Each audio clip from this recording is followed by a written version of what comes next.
ओम नमः शिवाय। शिवजी सदासाय। ओम नमः शिवाय। गुरुजी सदासाय। जय गुरुजी। शुक्राना गुरुजी। अनंतम अनंतम शुक्राना गुरुजी। गुरुजी का लख लख शुक्राना, कोट कोट शुक्राना। थी आज की कहानी बहुत ही अच्छी, बहुत ही पावरफुल, बहुत ही पवित्र कहानी है। आज हम सुनाएंगे आपको जीवित पुत्र का यानी जीतिया की कहानी।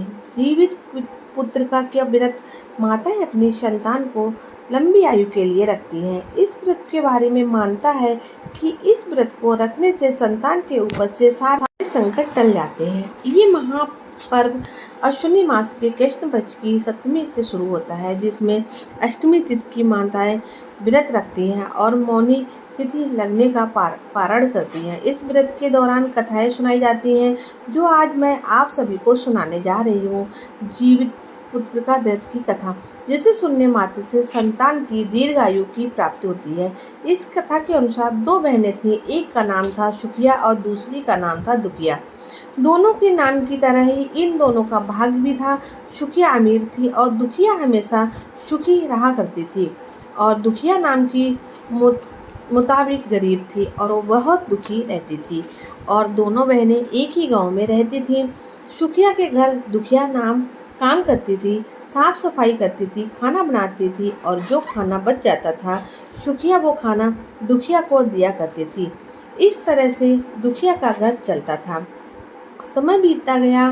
दोनों बहनों के दो दो पुत्र थे, यानी सुखिया के दो पुत्र और दुखिया के दो पुत्र। जब जितिया का व्रत आया तो हमेशा की तरह दोनों बहनों ने जितिया का व्रत रखा। उस दिन दुखिया सुखिया के घर काम करने गई थी। व्रत के दिन दुखिया ने सुखिया के घर चावल का फटका और साफ किया। जो खुर्दी निकली उसने अपने पास रख ली और साफ चावल को सुखिया को दे दिया। फिर उसने साग चुना, पत्तियों को डंठल से अलग किया।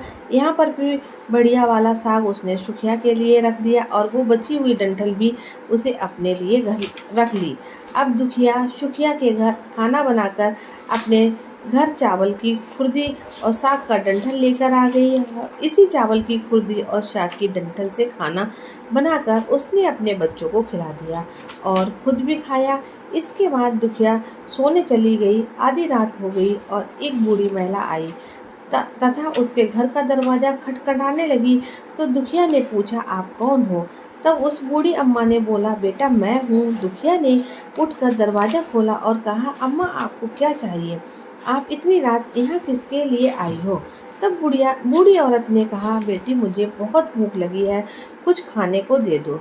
दुखिया उस बूढ़ी औरत को घर के अंदर ले आई और कहा, हम लोग बहुत ही गरीब हैं। आज मैंने खुर्दी का चावल और साग का डंठल बनाया है, क्या आप उसे खाओगी? तो बुढ़िया ने कहा, हाँ क्यों नहीं खाऊंगी, मुझे भूख लगी है, जो मिलेगा वही खा लूँगी। दुखिया उस बूढ़ी औरत को खाने को दे देती है। बूढ़ी औरत खाना खाने के बाद कहती है, मुझे अच्छे से कुछ दिखाई नहीं देता है, ऐसे में इतनी रात के अंधेरे में मैं अपने घर कैसे जाऊंगी? दुखिया ने कहा, कोई बात नहीं अम्मा, आप यहीं पर सो जाओ, सुबह होने पर अपने घर में चली जाना। तब बूढ़ी औरत रात में दुखिया के घर ही सो जाती है। बूढ़ी औरत थोड़ी देर बाद उठकर बोलती है, बेटी मुझे दीर्घ शंका लगता है, कहाँ जाऊँ? इस पर दुखिया कहती है, मेरे घर में तो शौचालय नहीं है, इसलिए आप उधर कोने में ही कर लो। तो वह बूढ़ी औरत पूछती है, बेटी भड़बड़ करूं या छड़छड़ करूं? दुखिया नींद में थी तो नींद में ही उसने कहा, छड़छड़ कर दो, मैं सुबह साफ कर लूँगी। इसके थोड़ी देर बाद बूढ़ी औरत कहती है, बेटी मैं अपने हाथ कहाँ साफ करूं? इस पर दुखिया कहती है, आप मेरे सर पर अपने हाथ को साफ कर दीजिए। सुबह दोनों होने पर दुखिया जब उठती है तो उसे ये सब एक सपना जैसा लगता है। वो नदी में नहाने चली जाती है और वहाँ जब अपने बालों को नदी में नहाते हुए धोती है, उसके बालों से जो पानी बहता है वो सोने का पानी होता है। आसपास की सारी महिलाएं ये देखकर आश्चर्यचकित हो जाती हैं और दुखिया से कहती हैं कि क्या बात है, तुम्हारे बालों में तो सोने का पानी गिर रहा है। उन सभी की बातें सुनकर रात को बात उसे याद आती है और वो दौड़कर अपने घर की ओर भागती है, ये सोचकर कि उसका घर तो बूढ़ी औरत के दीर्घ शंका से गंदा हुआ है। लेकिन जब वो अपने घर जाती है तो देखती है कि घर के हर कोने में ढेर सारा सोना बिखरा पड़ा है। ये देखकर दुखिया बहुत खुश हो जाती है और सोचती है कि ये सब भगवान जी मूत वाहन की कृपा से हुआ है, जो मेरे घर बूढ़ी माँ का रूप ले मेरे घर आए और इतना सारा आशीर्वाद देकर गए। अब दुखिया भी अमीर हो गई और सुखिया के घर जाकर काम करना उसने बंद कर दिया। दुखिया अपना व्रत पूरा करने के बाद अपने पुत्र से कहती है कि जाओ अपनी मौसी के घर से तराजू ले आओ, मुझे ये सोना नापना है कि कितना है। बच्चा खुशी खुशी मौसी के घर जाकर तराजू मांगता है। इस पर खुशियाँ पूछती है कि तराजू से क्या नापना है। बच्चा भोला होने के कारण बता देता है, मेरे घर बहुत सा सोना है, माँ को उसे ही नापना है। शुक्रिया बच्चों को बोलती है, तुम्हारे पास खाने को तो कुछ नहीं है और इसमें सोना नापेंगे, मुझसे झूठ बोलते हो। तब बच्चा कहता है, मैं झूठ नहीं बोलता हूँ। तब खुशियाँ शुक्रिया सोचती है, तराजू मांगा है तो कुछ तो जरूर नापेगी, इसीलिए वो तराजू को नीचे गोंद लगा देती है और सोचती है दुखिया जो भी नापेगी इस तराजू में चिपक जाएगा। दुखिया ने तराजू पर सोना नापा तो सोने के टुकड़े उस तराजू पर चिपक गया। जब बच्चा तराजू लौटाने आया तो सुखिया ने तराजू को उलट पलट कर देखा कि तराजू के पीछे गोंद में क्या लगा हुआ है। उसने देखा ये तो सच में सोना है। ये देखकर सुखिया सोचने लगी कि दुखिया के घर में सोना कहाँ से आया है, इसीलिए तो वह कई दिनों से काम करने नहीं आ रही है। सुखिया दुखिया के घर जाकर देखती है तो वह बहुत सा सोना होता है और जब वो दुखिया से पूछती है कि तुम्हारे पास इतना सोना कहाँ से आया है जिसे नापने के लिए तुमने तराजू मंगाया है। दुखिया मन में सच्ची और बोली थी, इसलिए उस रात वाली सारी बात उसने अपनी बहन सुखिया को बता दी। लेकिन सुखिया का मन लालची था और उसे ईर्ष्या होने लगी कि दुखिया के पास हमसे ज़्यादा धन आ गया।